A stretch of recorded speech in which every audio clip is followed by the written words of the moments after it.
Buenos días a todos y a todas. Muchas gracias por estar aquí. El día de hoy invité a Estela Damián, la directora del DIF Ciudad de México. Para el día de hoy es el día de el niño y la niña que viven en la calle, y para nosotros pues esto es algo que no debería ocurrir.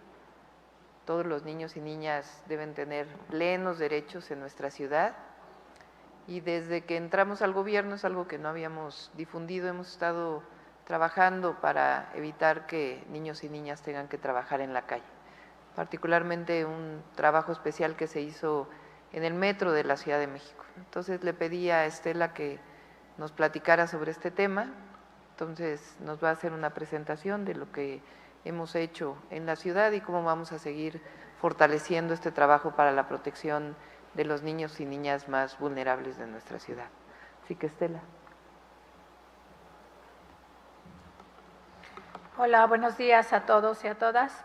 Bueno, pues vamos a dar inicio a nuestra presentación. Es la estrategia de atención al trabajo infantil. Se informa lo que hemos hecho en el sistema de transporte colectivo Metro y en la vía pública.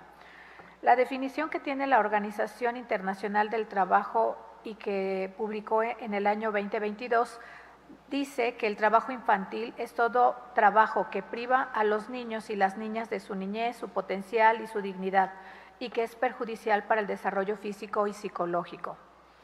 El objetivo de esta estrategia busca disminuir el trabajo infantil y adolescente en la Ciudad de México a través de la atención integral, transversal, multifactorial e intersectorial con perspectiva de derechos humanos, atendiendo lo que establecen diversos marcos normativos, entre ellos la Ley General y Local de los Derechos de Niñas, Niños y Adolescentes. Aquí también marcamos cuando entramos al sistema de transporte colectivo Metro, fue en agosto 2020, y en vía pública empezamos en enero 2021. En la siguiente lámina ustedes van a poder observar el método de atención que damos al trabajo infantil. La primera columna dice detección de trabajo infantil, que identificamos fundamentalmente familias en extrema pobreza.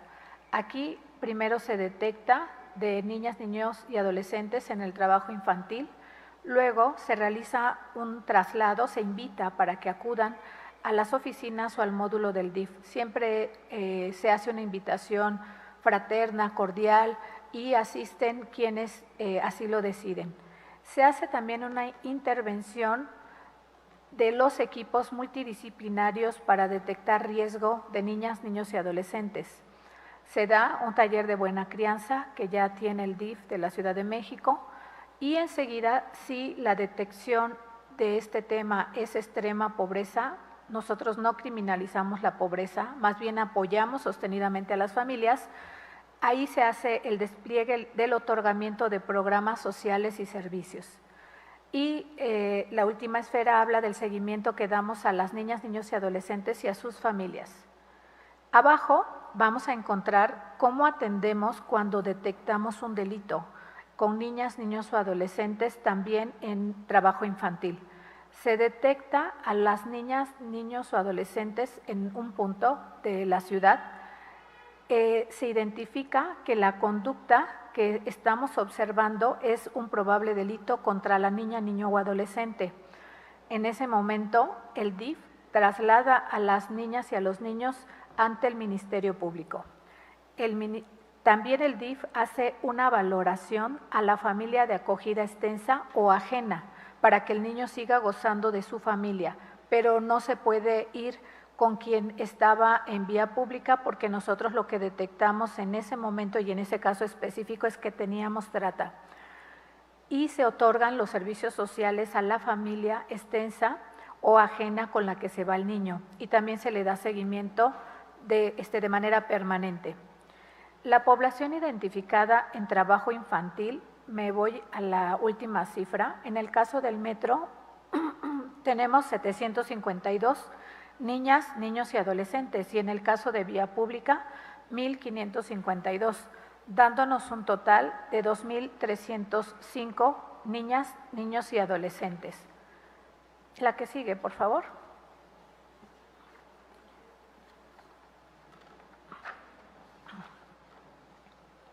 En esta lámina van a encontrar primero estos niños de los que estamos hablando, son 2.305, no significan 1.050 núcleos familiares.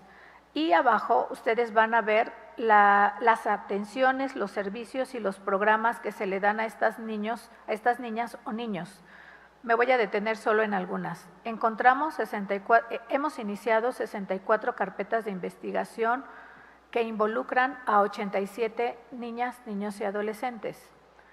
Luego, generamos 560 exhortos mediante carta compromiso a los responsables de cuidado. Les quisiera explicar de manera muy breve este tema.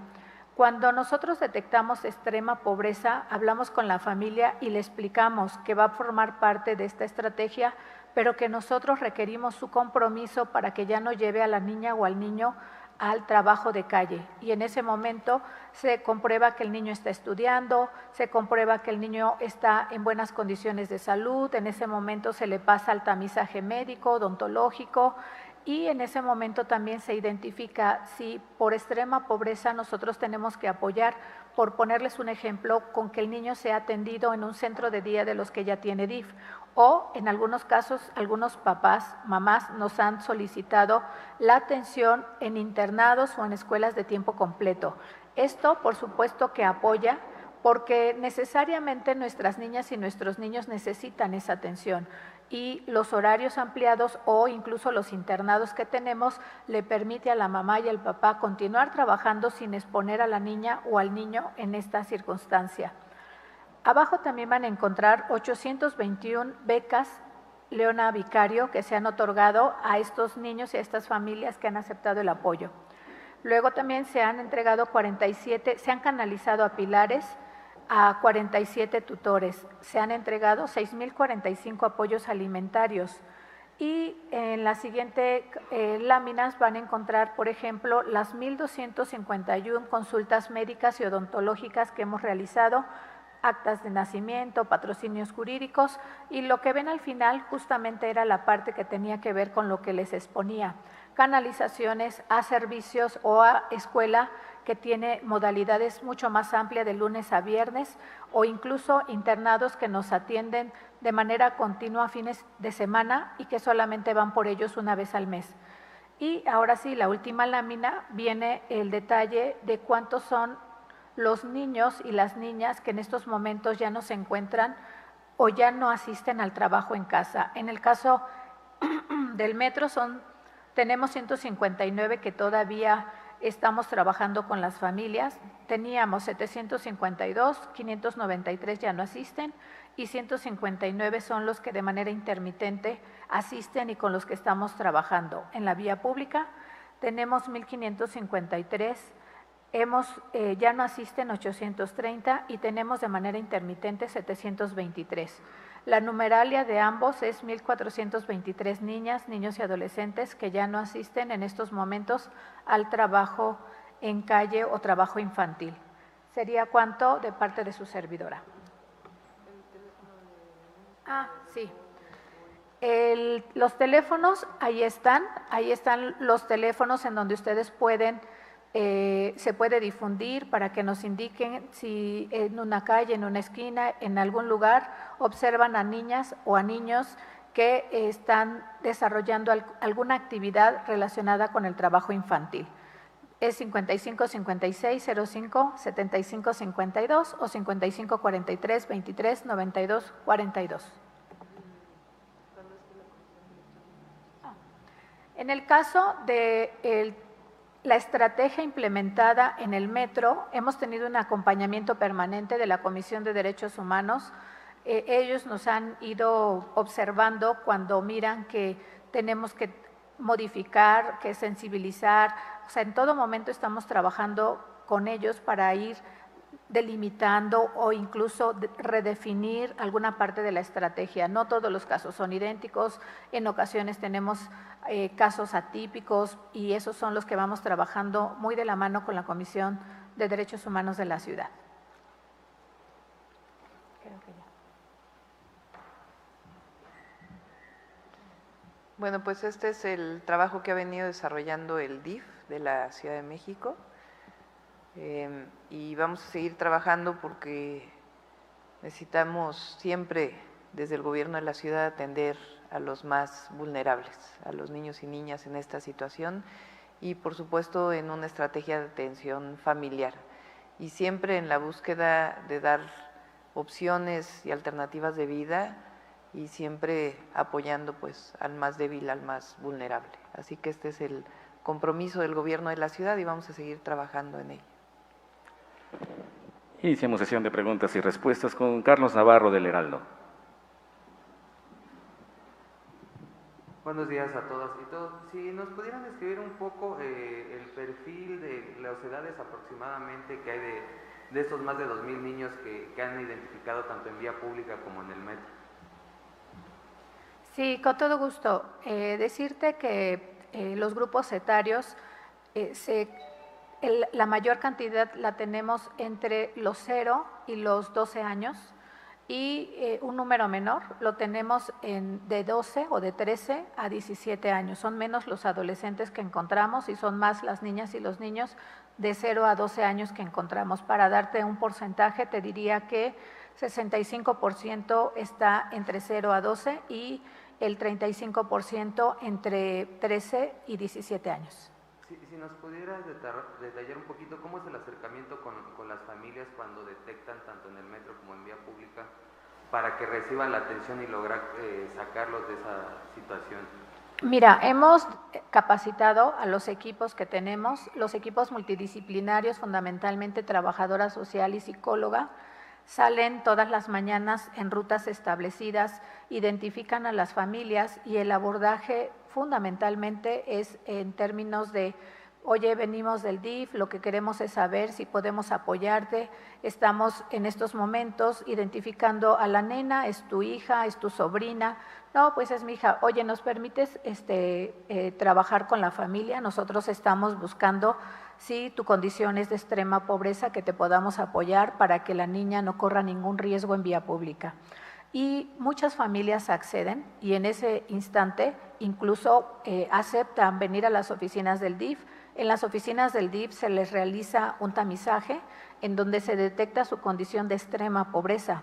Esta se corrobora con trabajo en su domicilio y una vez que se realiza el estudio en oficina y la visita a domicilio, en ese momento se despliegan todos los apoyos que se necesitan. Cuando llegan a la Procuraduría tenemos unidades móviles médicas y odontológicas. En ese momento pasa la familia a recibir las atenciones, a la niña y al niño se le pesa, se le mide y se le atiende, es atención médica de primer nivel se llama. Y en ese momento también se le comenta que le vamos a apoyar con un apoyo alimenticio por persona que integre esa familia. La familia se va y nosotros le pedimos que nos firme una carta compromiso en donde el papá o la mamá acepta que nosotros les vamos a apoyar permanentemente para que el niño o la niña ya no esté en calle. También se identifica y con la CURP si la niña o el niño está estudiando. Si no está estudiando, procedemos para su inscripción y le preguntamos a la mamá o al papá si necesita un tiempo más largo en alguna institución educativa para que la niña o el niño sea atendido. Más o menos así se despliegan y cada mes, estas familias son citadas de manera telefónica o incluso en calle para pedirles que regresen al espacio, se les vuelva a dar la atención médica y odontológica y se le dé el apoyo alimenticio. ¿Qué pasa cuando una familia se niega a este apoyo gubernamental? Sí, perdóname. ¿Qué pasa cuando una familia se niega a un apoyo gubernamental de este tipo? Mira, nosotros nos hemos encontrado con algunas familias que son renuentes a la recepción de estos apoyos y son con las que trabajamos más de cerca. También hay que decirte que nosotros buscamos la canalización al empleo para las familias, es decir, les estamos buscando de manera integral un esquema para que sostenidamente vayan disminuyendo su condición de extrema pobreza y el niño se encuentre en una situación que no lo pone en riesgo. Y con relación a las familias que tú me señalas, vamos generando paulatinamente ejercicios en donde esta charla, en donde no me atendió, después se vuelve en una notificación, en una carta, en un oficio, en donde le decimos, oye, te pedimos formalmente que asistas a las oficinas, porque necesitamos ver la condición de la niña o el niño. Si lo volvemos a encontrar en otro punto en calle, es cuando intentamos, por ejemplo, otro tipo de herramientas y otro tipo de estrategias para poder sensibilizarlos. En esos casos, por ejemplo, capacitamos y fortalecemos mejor a nuestros equipos interdisciplinarios. Y si me preguntas, estamos justamente en este momento identificando cuáles van a ser las siguientes medidas con estas familias que nosotros identificamos como reiterativas, es decir, no aceptan los apoyos que les damos y se pueden mantener en algún punto con una niña o un niño. De estos 1,452, si no me equivoco, niños que han logrado persuadir de esta situación, ¿hay un número que ya haya regresado a la escuela? O... Sí, claro. En la última lámina que te mostramos, te puedo dar el detalle. Por ejemplo, 166 niños fueron canalizados porque no estaban en ningún espacio educativo, a un internado, a un centro de día, a una escuela pública, a un CENDI o a un centro de atención múltiple. Sí, por supuesto que lo hemos hecho y nuestra labor es corroborar que en efecto ya está en una escuela pública o ya está siendo atendido para su derecho a la educación. Gracias. En otro tema, doctora, me gustaría preguntarle, ayer se reunieron gobernadores y usted con el presidente y se hablaron sobre temas de salud, entre ellos federalizar el sistema de salud. ¿Existe la opción de federalizar el sistema de salud aquí en la Ciudad de México? Sí, nosotros coincidimos en que la descentralización del sistema de salud generó diversos problemas y estamos de acuerdo en el proceso de federalización, evidentemente conciliado con los trabajadores de la salud, con mucha información, y el día de ayer se presentó el esquema que se está siguiendo en Nayarit y qué esquema debería ampliarse a todos los demás estados. Por supuesto, el estado que lo quiera lo hará así, quien no lo quiera también tiene la opción de seguir recibiendo el recurso federal. Y en nuestro caso, por supuesto, repito, en conciliación y con diálogo con los trabajadores y trabajadoras de la salud, nuestra idea es que sí vaya integrándose al sistema de salud federal.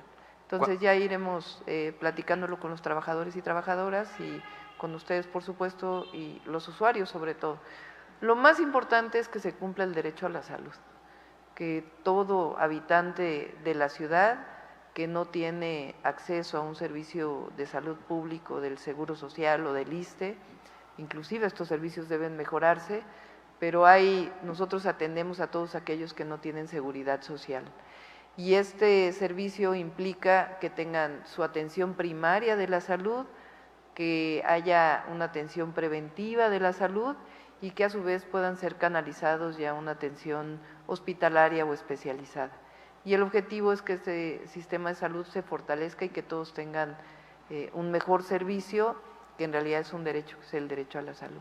¿Cuándo podría iniciar este proceso aquí en la Ciudad de México? Estamos trabajando con el IMSS, haciendo un diagnóstico de cuáles son las necesidades, porque la idea es que no es como está, sino que todos los centros de salud estén mejor equipados, todos los hospitales estén mejor equipados. Entonces aún no tenemos fecha, sencillamente estamos trabajando en el diagnóstico del sistema de salud y que el COVID pues está en su mínima expresión en la ciudad y en el país también lo podemos hacer y ya hemos iniciado con este diagnóstico del sistema de salud de la ciudad. Entonces ya es un sí a la federalización del sistema de salud de la ciudad. Sí, pero es importante para que todos los trabajadores y trabajadoras de la salud del gobierno de la ciudad, recuerden que unos están en los centros de salud y los otros están en los hospitales y todo este proceso pues va a ser platicado e informado adecuadamente. ¿Cuántos trabajadores aproximadamente son del sistema de salud local?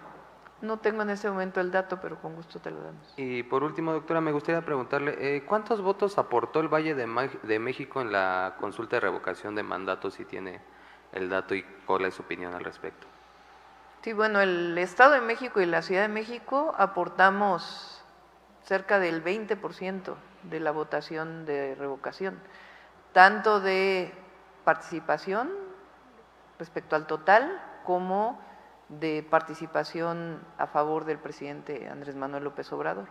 Estamos hablando de alrededor de 15 millones de votos a favor del presidente, y entre el Estado de México y la ciudad deben haber sido alrededor, son casi 4 de la ciudad, 35, más cerca de 1.8, pues alrededor del 20% del total. Así que pues es una aportación muy, muy importante del Estado de México y la ciudad.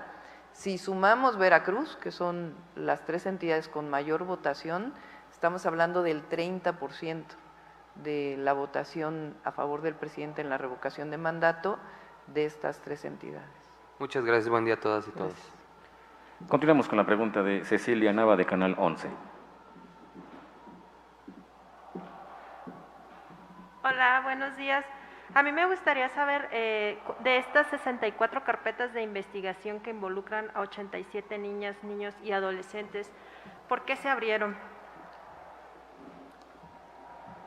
La presunción se puede dar sobre delitos como trata, lesiones, omisión de cuidados, entre otros.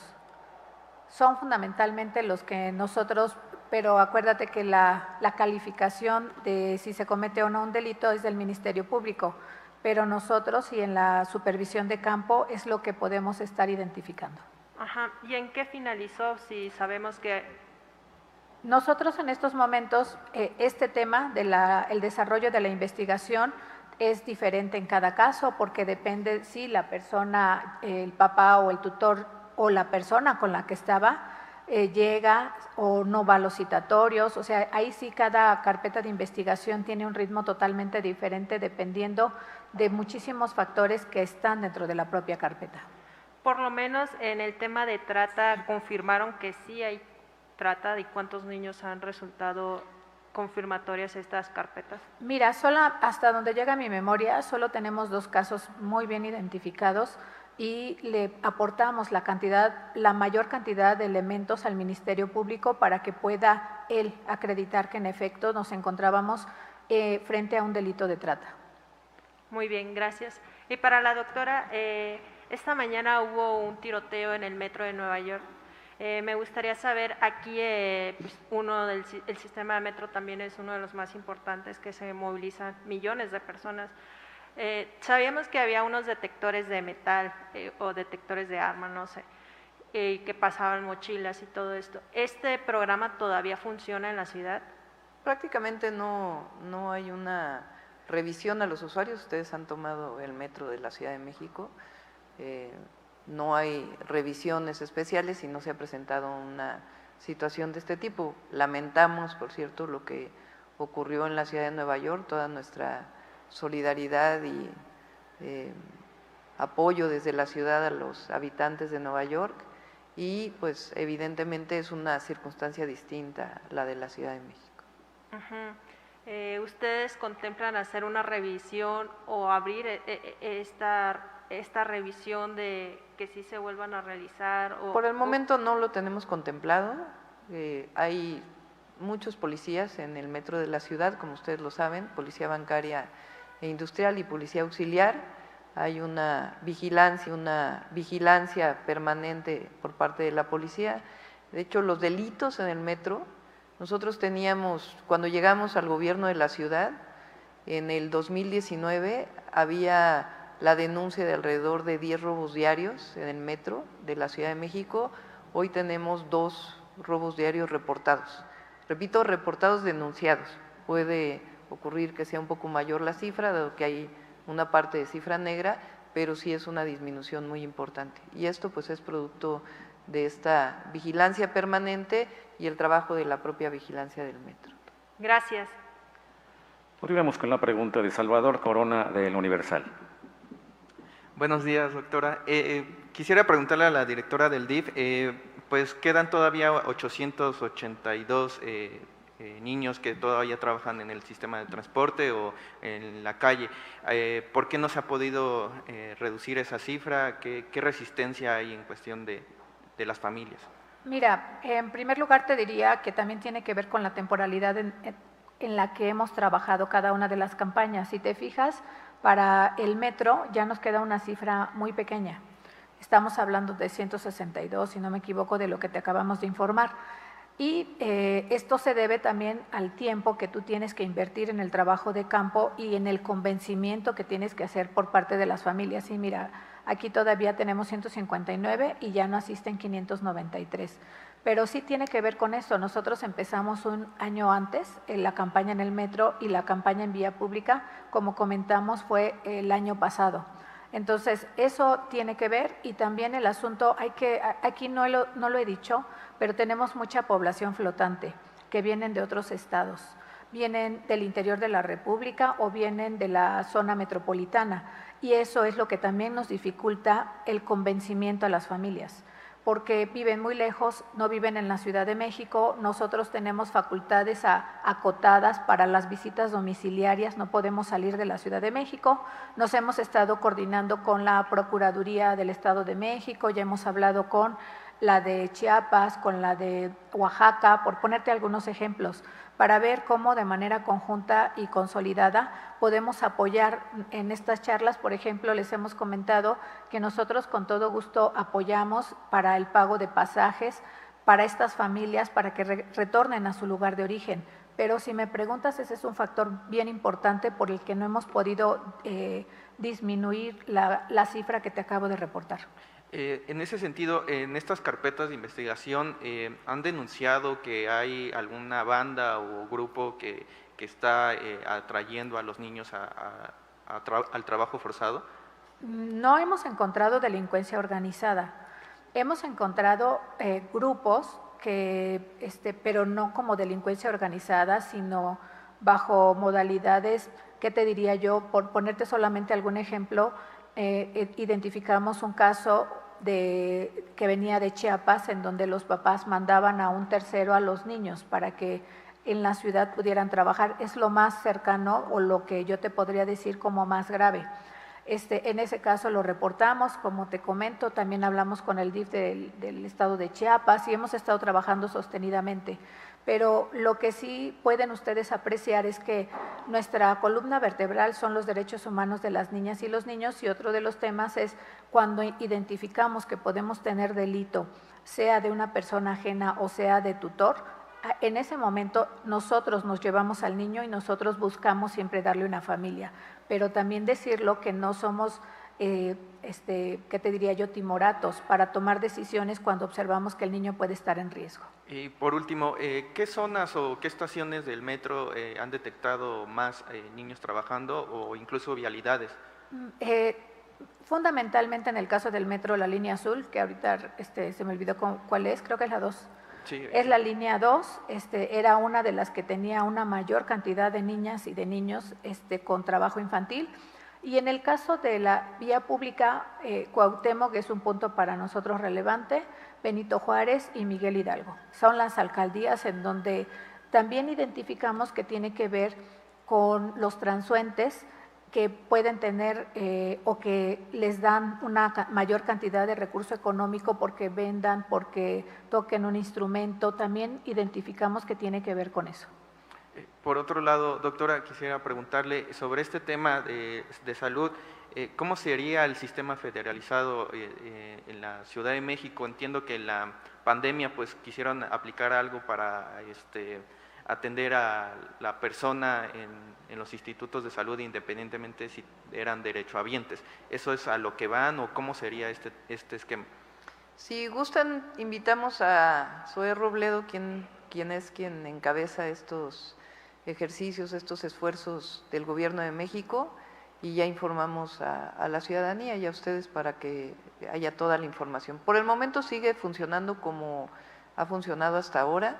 La pandemia nos enseñó la importancia de la coordinación entre las distintas instituciones y el fortalecimiento de la salud pública, de instituciones de salud pública que puedan atender de manera gratuita a todos los habitantes y de manera adecuada. Entonces, esa es la idea, fortalecer el sistema de salud de la Ciudad de México, y ya el proceso, cómo lo llevaríamos a cabo, invitamos a Zoé para que lo pueda platicar, y también pues tenemos que estar muy en contacto con los trabajadores de la salud de la ciudad para que tengan toda la información de manera primaria. Pero nada más una duda, ¿los trabajadores de salud de SEDESA tendrían que transferirse a este nuevo sistema o al Ya les gobierno? informamos para que no haya una mala comunicación con las y los trabajadores de la salud de la ciudad.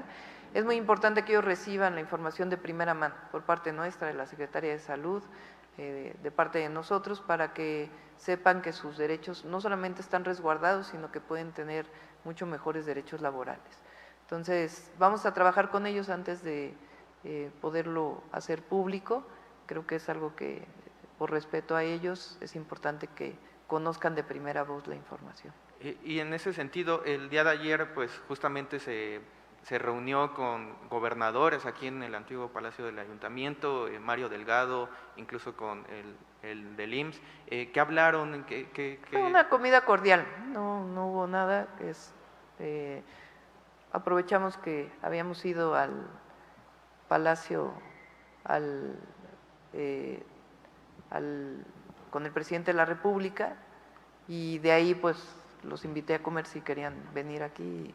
Fue algo muy cordial, nada particular.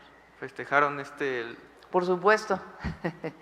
estos resultados? Estamos muy contentos por los resultados de la consulta, de nuevo, por esta revocación de mandato y esta ratificación al presidente de la República, estos millones de personas que participaron en esta fiesta cívica de nuestro país, este ejemplo de la democracia de nuestro país al mundo entero, y también pues esta participación tan importante de la Ciudad de México. Entonces, sí, por supuesto que estábamos todos muy contentos. ¿Habrá más reuniones como esta aquí? Ha habido reuniones en distintos lugares, nos hemos reunido y fue en realidad algo pues de amigos, de compañeros, una comida agradable, y al final pues nos sacamos una foto. Gracias.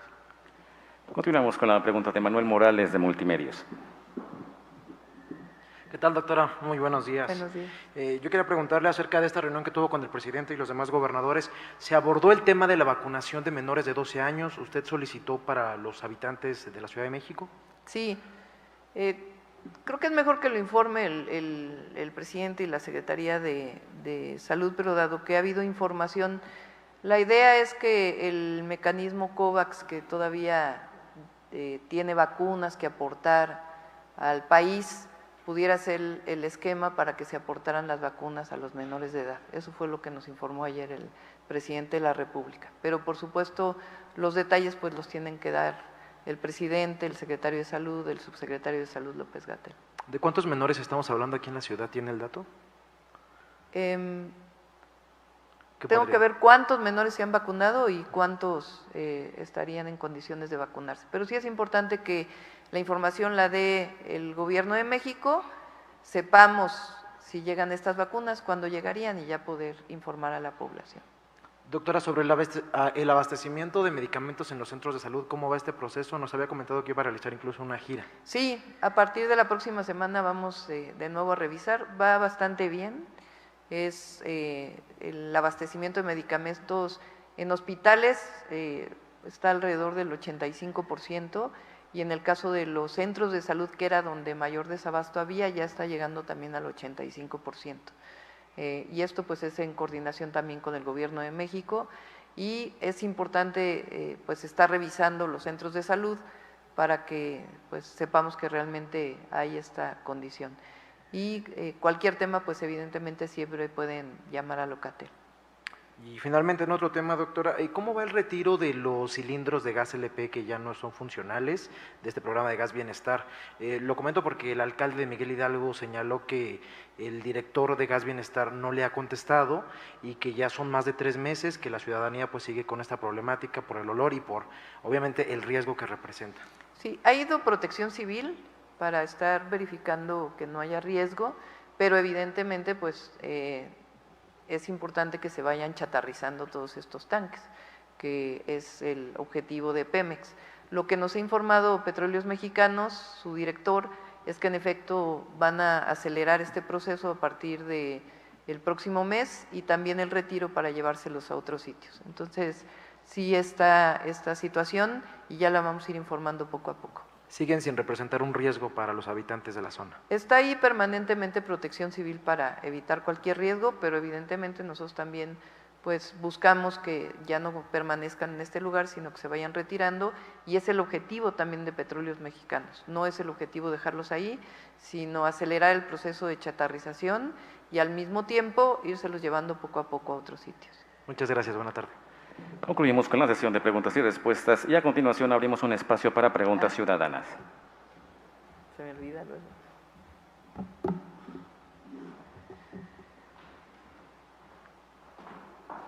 Hoy también tuvimos nuestra audiencia pública para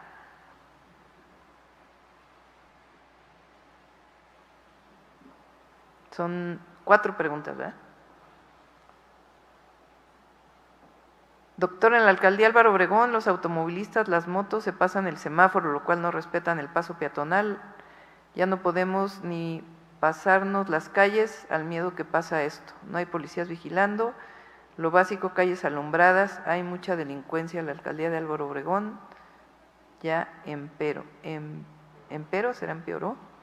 Vamos a hacer la comunicación directa para poder saber exactamente en qué colonia o en qué paso peatonal está planteando esto y con gusto pues lo atendemos ahí en coordinación también con la alcaldía.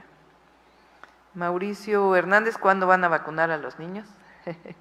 En efecto, en cuanto la Secretaría de Salud Federal pues tenga las vacunas, lo vamos a informar.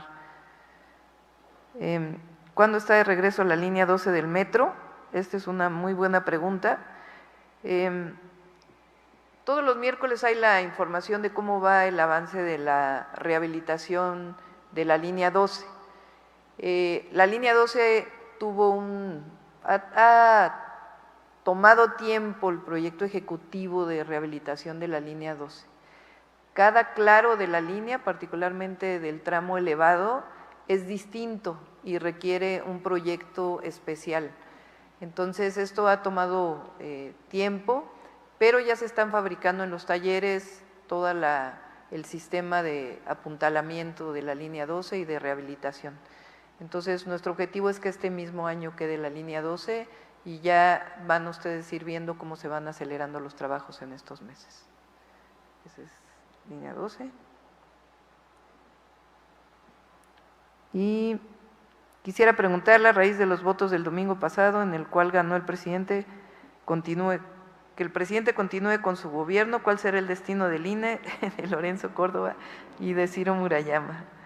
Bueno, pues, como ustedes saben, hay 2 temas. Uno, pues formalmente ellos culminan su periodo el próximo año.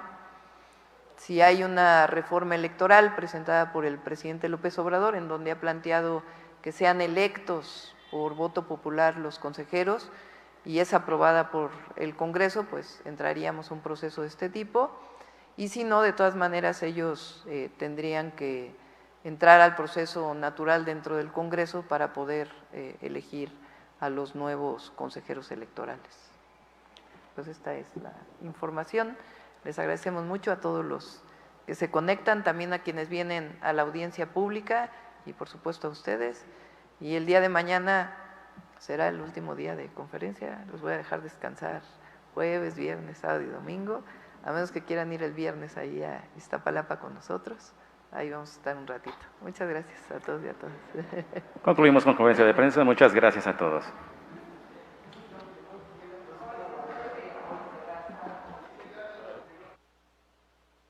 Invito a suscribirte al mi canal de Emanuel Maldonado, compartir flecha hacia la derecha y activo la campana todas, dale pulgar hacia arriba, muchas gracias.